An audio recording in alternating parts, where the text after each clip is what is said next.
উত্তৰ পশ্চিম যোৰহাটৰ ফুকদৈ নদীত কালি সন্ধানহীন হোৱা ডিজেন শইকীয়াৰ আজি মৃতদেহ উদ্ধাৰ কৰা হয়।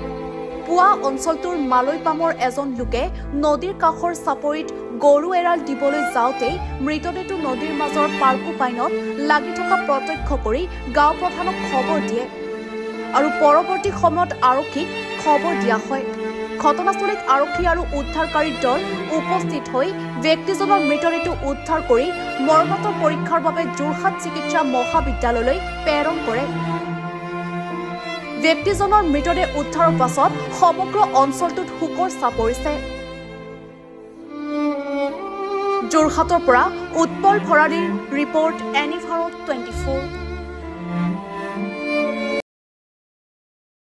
ৰব, আপুনি যে এটা অপৰাধ কৰিবলৈ গৈ আছে, আপুনি জানেনে? এই নাবালিকা গৰাকীক এতিয়াই বিয়াত বহোৱাটো যে এটা অপৰাধ, আপুনি জানেনে?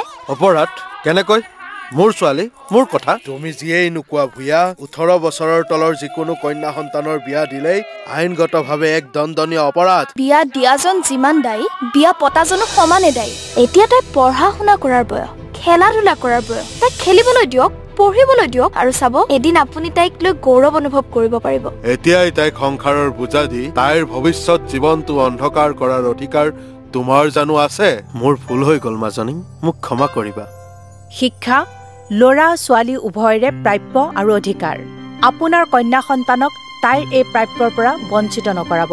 বাল্য বিবাহ ভাৰতীয় আইনৰ দ্বাৰা বিহিত এক দণ্ডনীয় অপৰাধ। এনে অপৰাধ কৰি আপোনাৰ কন্যা সন্তানৰ ভৱিষ্যত অন্ধকাৰৰ মাজলৈ ঠেলি নিদিব।